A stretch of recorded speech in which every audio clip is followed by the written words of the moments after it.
been sharing my knitting online for a little bit over a year now, which means we've been through all of the seasons together, and I thought it would be a fun thing to do to look at the yarns I've tried and rank them. I sorted them by season simply because I believe that's probably the smartest way to shop for yarn. If you have a project in mind, you probably know already if it's a summer project or a winter project, and that then mostly determines what type of yarn you'll be using. I'm going to start with summer simply because it is summer, and I've grouped spring and fall into one category because I guess you would be using similar yarns there, just something that's not really as warm as a winter yarn but a bit too warm for summer, and you could probably make a sweater out of it to throw on in the summer evenings as well. I guess you could call it like 3 season yarns, and then my biggest category is going to be the winter yarns at the end. So let's go through all of the yarns from worst to best. I'm going to tell you a little bit about what I made with it and what I thought of the yarn. You can let me know your thoughts and your favorites in the comments. For my summer yarns, I have a few, but I'm still in the process of trying more of them. Last summer I found a yarn that I really liked, and then I basically kept using that for the rest of the season. And then this year I'm branching out a little bit more, but since it is still summer, I am still in the process of knitting with some of these yarns, and I don't have a finished object for all of them yet, or even cast on all of them. So I'm gonna share some thoughts, but this category is subject to changes. Surprisingly, the yarn that rated worst for me in this category is the Knitting Fall of Pure Silk, which is 100% silk fingering weight yarn that I've used twice so far. I've once made the Poet Scarf by Sari Nordland with this, and for that use case I really did like the yarn. It was nice to work with. It is a great yarn overall, but I would say for the second time I used it for my Ivy Top by Petite Knit, it didn't really work out very well, and some of that comes down to my yarn choice, I would say. The Pure Silk is a very rough feeling yarn compared to other silks on the market. Usually silks feel a lot more soft and smooth and almost slippery, and the Pure Silk is very rough in comparison, almost more like a linen. I think that is because it is ethically sourced, so it's not a problem in and of itself, but I just found that for a garment I'm putting that close to my skin, I would probably prefer a different fabric. It isn't uncomfortable by any means, and I wouldn't discourage anybody from making a top with it, but personally I would probably pick a different yarn for something that is that tight fitting. And then the second issue I found is that I personally find it doesn't look great in stockinette stitch. So the Ivy Top is all over stockinette stitch, and I think because the fabric is so smooth, you can see every single little imperfection. And since the Pure Silk isn't at all stretchy, I feel like it's very easy to have slightly different tension for one stitch than for another.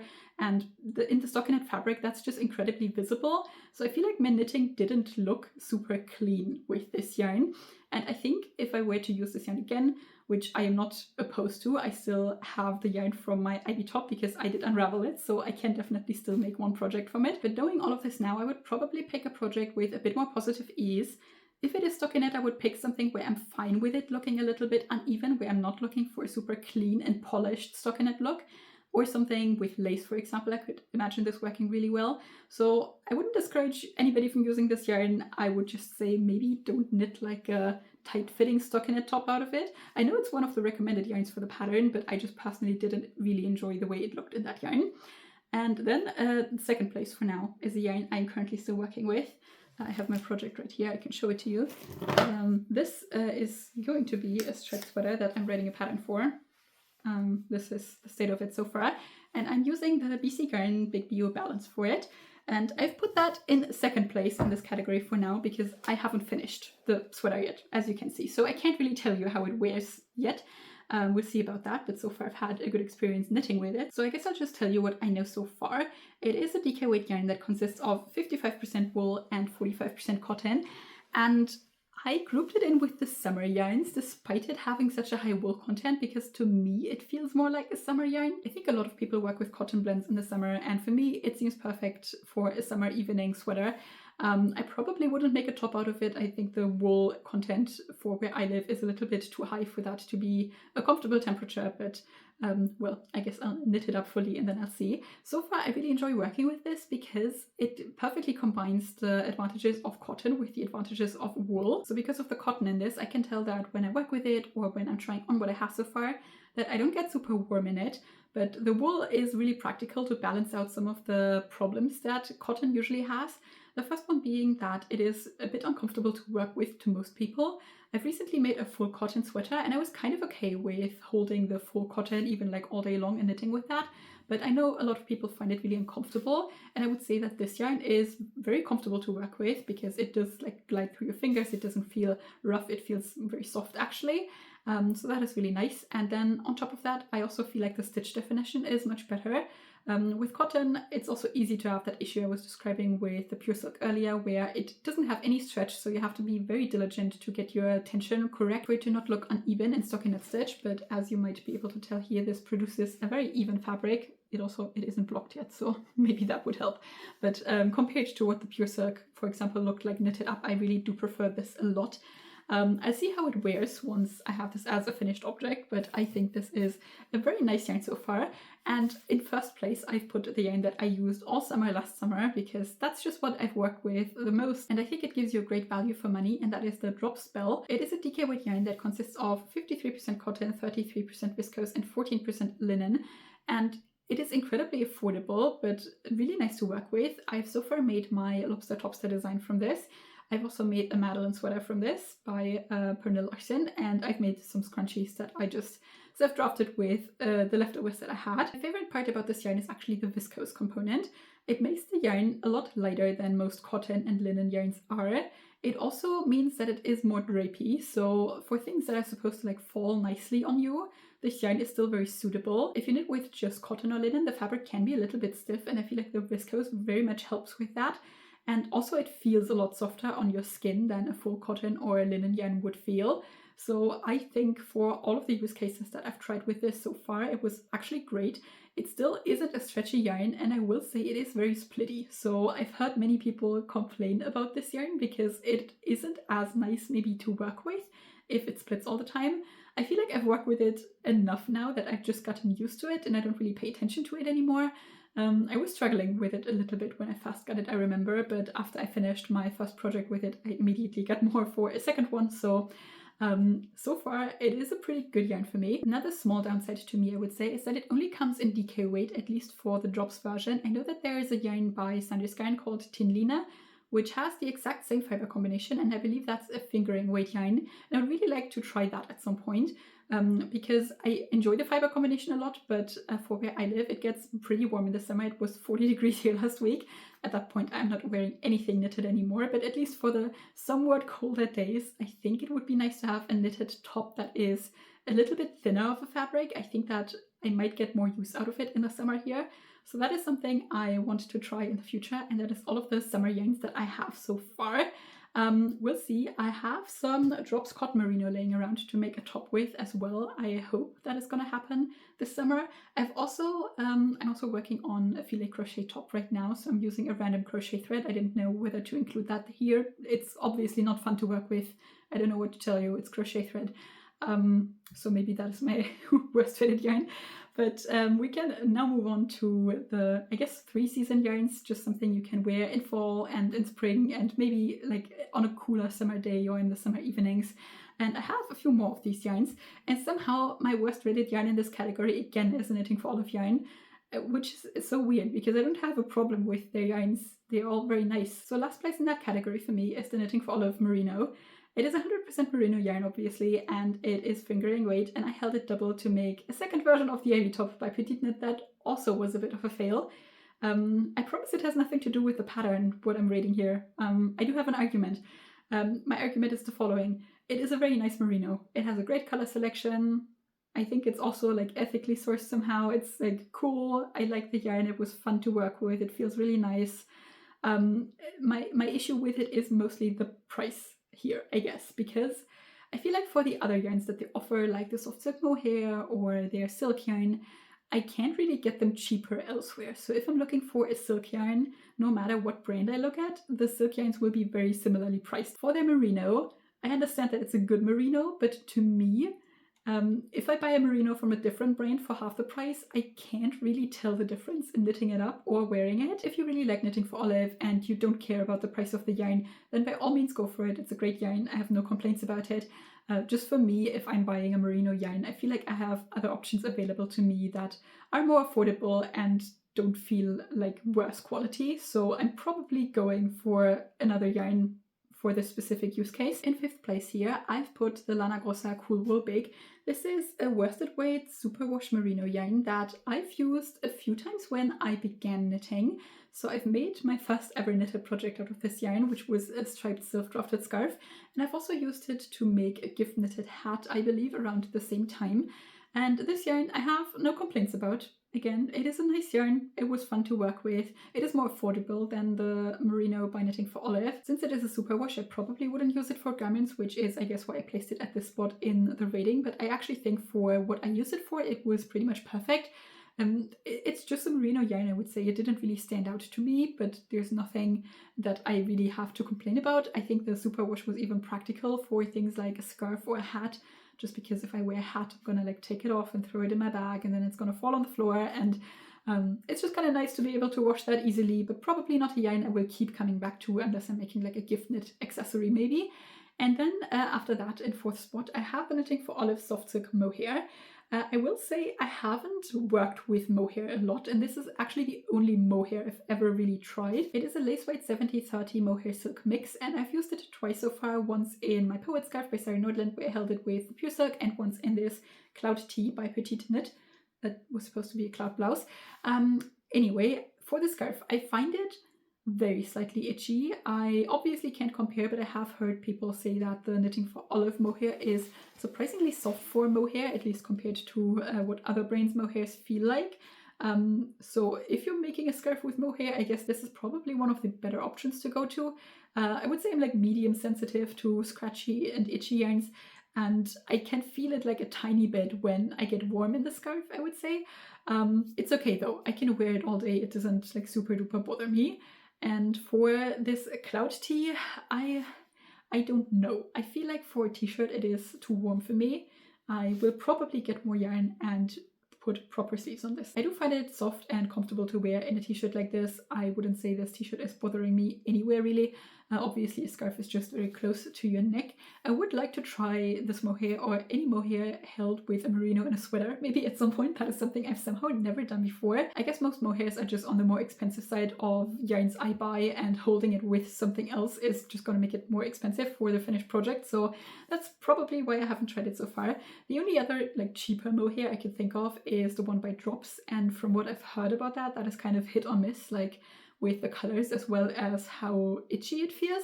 So I'm not sure. I will probably at some point knit like a proper classic sweater with mohair and a merino. We'll see how I feel about it then, but for now I think this is a good spot for it. I've enjoyed working with it. It's not going to be my go-to choice, but like it's a good choice. I don't have complaints about it. I don't have complaints about most of these yarns, to be honest. It's mostly just, does it fit for me? And did it fit for the purpose? Like I would say all of the yarns I'm mentioning here, you can find a purpose where they would be perfect for. Just maybe for some yarns that purpose is a little bit more limited than others, which then makes them lower in the rating, if that makes sense.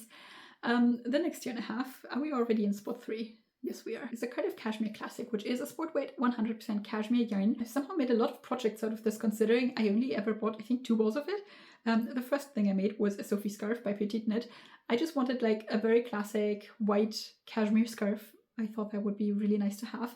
And I believe at the time my plan was to also make something else with the cashmere, like a gift knit, and that's why I ended up using a needle size for the Sophie scarf that wasn't really quite suitable, and I didn't really get the type of result I wanted. It was just very floppy and thin, and I had that scarf for like a year and I did wear it occasionally, but it just wasn't my favorite, and I ended up unraveling it because I thought I can find like a nicer use for that yarn. And then I actually used it to design my Lumi scarf, which is also just a small white scarf with a little bit of lace that looks very cute, I think. And I've been using that all winter basically. I still wear it sometimes now when it's like a cold morning and my hair is wet from a shower. I think it's nice to have a little bit of something around my neck. So that was my main project with the Cardiff Cashmere then, and then I used some of the leftovers that I had in a pair of penny gloves that I made, also patterned by Petite Knit, just a very simple stockinette fingerless glove. Obviously, cashmere is a great yarn, it's very soft. The price is alright, I would say. I don't think you can find many cashmeres for cheaper than that, so it's a good option. I think for what I used it for like a scarf or a glove, it's a perfect yarn. I would say it probably doesn't have enough like structure or weight to be a sweater project for me. I think if you want to knit like a blouse from it, that would also look really nice. Just something that is a little bit more elegant looking, I guess, which for me somewhat limits the use case because I mostly knit sweaters. If you're making a garment from it, I would probably recommend you get a different color though. The one I had, I think it was called 𝗙𝗛𝗔𝗣𝗧𝗘𝗥𝗦. It's like a grayish off-white. It's not even the whitest one you can get. And that is very see-through. So if I were to make like a t-shirt or a blouse from it, I would probably get a darker color. Unless obviously the see-through is what you're going for. So this gets the third spot for me. It's a great yarn obviously, but I just feel like the use cases are a little bit limited for me. And for the yarns that are in the second and first spot, these are both yarns where I would say I would always get those again. I feel like you have such like great options for projects that you can make with these yarns, and they were just very enjoyable for me to work with. In second place, I've put Drops Daisy. This is 100% merino yarn. It is not superwash. And it is a DK weight, and it's just an incredibly affordable, cheap, colorful merino that you can make literally anything from. I've recently used this to make my Wanaka sweater by Andy Knits, and I've also used this in my ribbling sweater by Laura Penrose. It is just a solid choice all around. It is definitely an affordable yarn, which you can also notice when working with the yarn. I feel like even when working up, mine was pilling a little bit already, so if that's something you're super bothered by, then probably don't get this. I also found a few factory knots in mine, so it's not like a great yarn quality-wise, I would say, but I feel like for me this is a nice yarn because it's super widely available. You can always get more of it. You can make anything from it, and in a sense, I feel like it's pretty nice to not always feel super precious about your projects. It makes me at least use my items more if I know this isn't a super nice yarn that I have to pay attention to, and I would never like get this yarn again and make this project again. I can just have some wear and tear with my projects if I use a yarn like this, and I thought for that purpose it was super enjoyable, and I will probably be using it again in the future for similar purposes. I only have one more yarn that I enjoyed a little bit more than that, and that yarn is called 𝗙𝗛𝗡𝗙𝗏, I believe it's pronounced, by 𝗙𝗛𝗡𝗏𝗏. It is an Aran weight yarn consisting of 75% cotton, 16% wool, and 9% cashmere. And it is the most elite fiber composition for where I live that I have found so far. I was immensely struggling to decide where I should place this in the video, if this should be a transitional yarn or a summer yarn, because technically it does have more cotton than some of the yarns I've placed in the summer category. But to me, this is more of a fall or maybe spring yarn than it is a summer yarn because of the way that it looks and feels. What I like so much about this is that it has a super high cotton content, so when I wear it, I don't get hot. However, because it is a blown yarn, it is also super lightweight, but I think because of that, the way that the fibers are arranged in the yarn, like in this blown tube, the wool and cashmere parts of it are like sticking out everywhere, so it does have a bit of a halo, and it looks more like a wool winter yarn than it looks like a summer yarn, which is why I placed it in this category. And I personally really enjoy a halo, so that is a huge plus to me, that I can have such a high cotton content and still have like this wintry looking halo on it. And it makes me so happy that there's a yarn I can use to make a sweater I could technically wear year round that would be fine to wear in the fall, fine to wear in the spring, maybe in the summer evenings or on a warmer winter day as well. I think that's absolutely amazing. It does have one downside though, and the downside is the color selection, because they only have variegated colors available. All of the colors that they do have are stunning, but I would really love a solid color version of this. It's just not always the most usable if there's already so much pattern going on in the yarn. It obviously looks great in stockinette, but if you're wanting to do anything else with it, it's gonna be a bit difficult. So I would really love if they could just release the same yarn in just a bunch of solid colors. That would be my go-to sweater yarn, but we'll see. Maybe they will. I'm starting an official petition. Please, I want basic colors. That would be so cool. So that was my number one spot for the transitional yarns, and we can now look at the yarns that I've grouped into my winter yarn category. I think this is the biggest category. I don't even know how many yarns this is. But this category also contains my probably least favorite yarn overall, which is the Drops Melody. It is a bulky weight yarn consisting of 71% alpaca, 25% wool, and 4% nylon, and I've used this to make my 𝗙𝗛𝗔𝗣𝗧𝗘𝗥𝗦 sweater, which is a self-drafted sweater and also my first ever sweater project I did in knitting. I have a bit of a love-hate relationship with this yarn.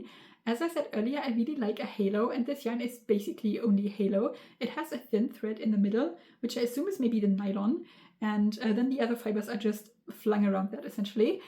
So it looks very nice. It was a bit annoying to knit with it because the yarn keeps getting stuck in all of the fluff, and sometimes you're just knitting through the fluff instead of through the thread. So probably not the most suitable for a fast sweater project, but it was fine. I got it done. It also concealed like mistakes I was making as I was learning, so that's kind of nice. But I probably wouldn't use this yarn again. I believe I mentioned earlier that I am like medium sensitive to yarns usually, and one of the fibers I'm most sensitive to is alpaca. It's very hit or miss for me. Sometimes I find it super itchy and sometimes it doesn't bother me at all, and I haven't yet found out what exactly that is dependent on. But in this sweater it definitely does bother me. I definitely do find it uncomfortable, which means that I am basically always wearing something underneath if I'm wearing this sweater. And it is already a very warm sweater for where I live. I find alpaca to be basically the warmest fiber I've tried. I don't know if that's true. But I've tried like wools as well, and I find alpaca significantly warmer for some reason. I don't know if that's a thing or if that's just what it feels like to me. So I already find this sweater super warm, and then I also have to wear something underneath. So I basically never grab this sweater. I also find that this sweater is surprisingly bad at regulating my temperature. So usually when you use natural fibers, they're pretty good at keeping you warm when it's cold out, but once you're warm, they're also pretty good at not keeping you like super hot, like getting the warmth away from you in a sense. And for this sweater, it just doesn't work at all. I'm not sure why that is.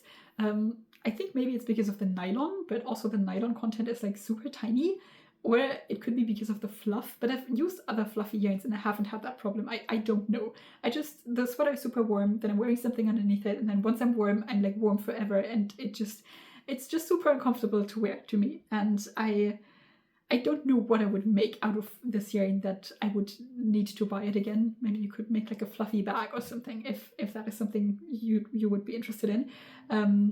If you live somewhere with very cold winters or you really enjoy alpaca, I think you can go for this yarn. I think it looks really cool, but just for me, this is not it. I'm not working with this yarn again, I think. In second last place, I also have a mostly alpaca yarn for similar reasons. It is called 𝗙𝗛𝗡𝗗𝗏 by 𝗙𝗛𝗏. It is a bulky weight yarn that consists of 55% alpaca, 35% cotton, and 10% merino. And I use this to make my cuddle vest by Marosic Stories. That is just a basic stockinette vest pattern with some colorful details. And I wanted to try this yarn for two reasons. First of all, I already tried the 𝗙𝗛𝗡𝗗𝗏 from 𝗙𝗛𝗏, and I really like that. And I also quite enjoy the drops air, and this one seemed like a higher quality version of it, I guess. So I got this yarn for it, and it's not great for me. Again, the alpaca, I find it a bit itchy in this case, and it was also just way too warm for me, so I barely ever put this vest on. I think I also just don't really wear vests that much, so that might add to it, but I'm just too warm in it. I don't know. It's a great yarn, it was fun to work with, and if you enjoy alpaca, I think you'll have great fun with this one, but for me, it just wasn't it. Then continuing in my rating, I've put the Drops Nepal. This is a yarn. I kind of forgot I worked with this. I went through my Ravelry and I rediscovered that I once used this. It is an Aran weight yarn that consists of 65% wool and 35% alpaca. And I used this for 2 projects. I believe I got like 3 balls of it or something, and I made a brioche hat with it that I gifted away, and then I also made some fingerless gloves with it as a gift. It's a solid option. I don't find this itchy, I think. I mean, I haven't like extensively tested it because everything that I made with it I gifted to somebody else, but obviously while like working with it I tried it on and all that, and I didn't find it itchy there, even though it does have alpaca. I would like to work with this more for accessories. I think it's a good, like, very warm option. Again, I feel like this is warmer than just wool. I don't know if that's actually a thing, that alpaca is warmer than wool. I'm not sure. It has great colors, it's very affordable. I think it's great for gift knits as well, just because it's an Aran weight yarn, so it knits up super quickly. I guess this one, it just didn't stand out to me. I don't have anything negative to say about it, but I kind of forgot about it, as I said, so it's a solid choice. It's just nothing where I'm like, this is one of my favorites, I have to work with this again, I guess. In spot number 4, I've put Drops Air, which is an Aran weight yarn consisting of 65% alpaca, 28% nylon, and 7% merino. And I've actually used this yarn quite a lot. I think this was the first ever proper yarn that I bought from like a yarn store, where I actually like went there and looked at the fiber and felt the yarn before I got it. So this was me like venturing into understanding what I'm actually working with. I've made various like hats and scarves from this in crochet as well. And I also made my Maybe Forever sweater by Veronica Lindberg from this yarn. It is kind of surprising to me that I enjoy this yarn so much with everything I've said so far in this category, because it does have a lot of alpaca and it also has a lot of nylon. So you'd think I find this way too warm and also probably a little bit itchy, but it actually feels super soft to me. And also, I guess because it is a blown yarn, it's very airy and lightweight. And I don't get uncomfortable in this yarn at all. This yarn is technically not suitable for what I mostly used it for, which is just accessories, I guess. My hats did keep me warm in minus 20-degree weather, so I think it's fine. There's definitely warmer options out there you can go with. I also think because it is so airy and floppy, if you're making high wear and tear items like accessories, they're probably not gonna last super long. It's been fine for me so far, but I wouldn't recommend to use this yarn for accessories. I would probably use it for something that is supposed to be like very drapey and more like hug you, I guess, than something that has like lines and structure. But it's really nice to wear, I think, because it is so light and so fluffy. I think it's a cool yarn. I really enjoy it. I would work with it again. Then the Alpaca Silk by Expression Fiber Arts. I've worked with both the DK weight and the lace variant, and it is half alpaca, half silk. I've used this to design my Lily blouse, and I've also made a second Lumi scarf that I gifted away from this. And I used up the leftovers that I had from that in my penny gloves by Petite Knit. It is a luxurious yarn, definitely, which you can also see from the price.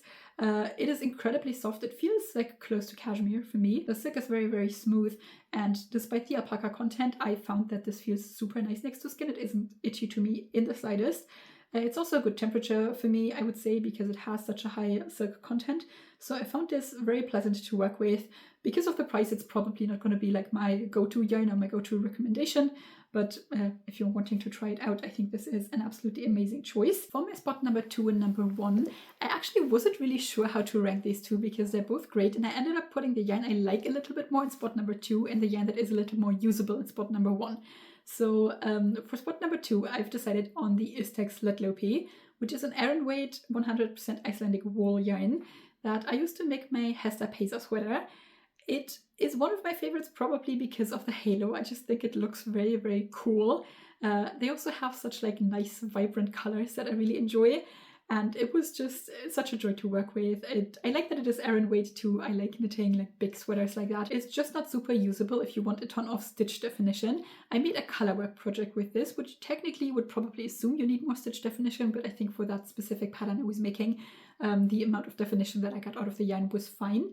I've noticed that this is pretty great at regulating temperature, even though it is so fluffy.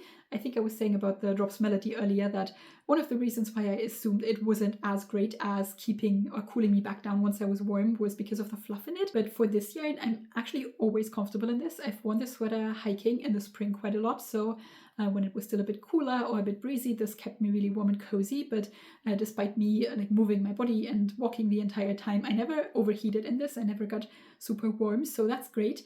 And I would say this yarn is it has a lot of structural integrity. So you can use this for like jackets or just anything that has like seams and lines really well. I think it isn't as drapey and flowy, so more suitable for like big sweaters and jackets than for blouses, for example. And one thing I've also noticed is that it does have inconsistencies in the thickness of the thread, which is just part of the yarn and the way that it is spun, but it does mean that your finished object will have a bit of a more rustic look, so probably not suitable for something that is supposed to look super clean and polished. None of these are downsides really, but it does mean that the use cases for these yarn are a bit more limited than what I ended up putting in the first spot, which is 𝗙𝗛𝗡𝗏 Peruvian. 𝗙𝗛𝗡𝗏 Peruvian is an Aran weight 100% wool that I used for my Esther jacket by Petite Knit, and to me that is the wool. I will absolutely be working with this again in the future. It's as basic as it gets, really. It comes in all the colors. It's like a medium price, I would say. It's great for sweaters. You can use it for accessories. You can use it for anything, really. It also has great stitch definition, so it would also be suitable for something like a cabled knit or a textured knit, or color work if you wanted to be very detailed. If I was making something from it in stockinette, I would probably find something to hold with it to make it a little more fluffy, because it isn't really fluffy by itself. That's just I just enjoy a little bit of fluff. Obviously, if you're looking for like a very polished stockinette look, this would also work absolutely amazing. I put this yarn through a lot. I think I like knitted up a whole cardigan basically, and then unraveled it and washed the yarn and wound it back up and then knitted from it again, and it's behaved very well through all of this. It produced a wonderful result that is also good at regulating my temperature, and I just feel like I'm getting a lot of value for money out of this yarn. I would absolutely get it again. I think this is, if you're someone who just has yarn at home to cast something on a whim, this is something I would definitely recommend, like just getting a sweater quantity of, because you will find something you can make from this. This is a very amazing yarn. That was all of my thoughts that I had on the seasonal yarns. I have 3 yarns that I've worked with, but that I haven't included anywhere here because they are sock yarns. And if you know me, I'm not a big sock knitter. If you don't know me, I'm not a big sock knitter. I'm just going to include them in a rapid fire bonus section because I didn't really want to group them in anywhere. Just for completion's sake, I want to mention them because I have worked with them. In last place, I've put a yarn called 𝗙𝗚𝗡𝗙𝗏 Super Extra, which is a light fingering weight sock yarn, 75% wool, 25% nylon, basic sock yarn. I used it in like a variegated colorway that I ended up not really enjoying. I made the favorite sock pattern by 𝗙𝗚𝗏𝗏 out of it. It was my first sock pattern. I didn't enjoy making socks. I definitely didn't enjoy making socks at a light fingering weight gauge. That was just not fun to me. So I admit that my dislike of this yarn probably mostly comes from that. In second place, I put the Lana Grossa Landlust Dsockenwolle 80/20, which is 80% merino and 20% nylon. Also a fingering weight sock yarn that I held double to make the Gullblanka socks by Maja Karlsson. I was gifted this sock yarn. I wanted to use it up. I thought it would be nice to make a pair of socks for myself. It also took me forever somehow. It is also just a basic sock yarn, but because of the merino, I guess it is a lot more slippery. Which I didn't really enjoy when working with it. I like when my yarns are a little more woolly when they're on my needles, because otherwise like everything slips away from you and it's a bit annoying. I think if you're making socks that you want to wear next to skin, like the socks I've made so far, they were always like warm socks that you would probably put on in the winter to stay warm over another pair of socks. So I didn't really bother to find yarn that feels super nice close to skin, but if you're making socks that you're actually wearing on your feet without anything in between, I think this would be a good option for that because it's very like soft and not at all irritating. And then in first place, I put a yarn called Samba by Garn Manufaktur, which is a fingering weight sock yarn consisting of 75% wool, 25% nylon. I used this to make the Sunday socks by Petite Knit as a gift knit. It's a basic as it gets sock yarn. It has a good woolly feel without being scratchy, so to me it was a little bit more enjoyable to knit up. I don't actually know if they have solid colors of it as well. I had like a very colorful variegated colorway that I was a bit disappointed in, to be honest, because when I first bought it, the outside of the ball I was looking at was only like pink and purple, and I really liked those colors, so I got the yarn, and then when I was working with it, I noticed that there's also like this turquoise green in the middle that I just didn't really enjoy with the other colors. It was a bit too much for me, which is one of the reasons why I ended up gifting the finished object away. But well, it's whatever. It was the nicest to work with out of all of the ones I've tried. I'm probably not going to become a sock knitter, and all of the sock yarns I've worked with are fairly basic ones, so nothing too interesting there, but I just wanted to include them. So we've talked about all of the yarns I've used actually. If you have any thoughts on the yarns I've talked about today, or you would like to share your favorites or warn me and others of your least favorites, I would love to hear about it in the comments. Just note that none of the yarns that I've mentioned here are bad yarns, or that you shouldn't get them, or that you shouldn't enjoy them if you do, even if they were ranked lower. That was mostly due to how usable I find the yarn in the climate that I live in, and with my preferences for what I find nice looking and comfortable. I mostly just went by, if I had this yarn laying at home and I had to make a project from it, how many options do I have for making a project that I would enjoy in the end, and would I enjoy the process of knitting it up with this yarn? I hope these thoughts were somewhat helpful to you, and I will see you next time.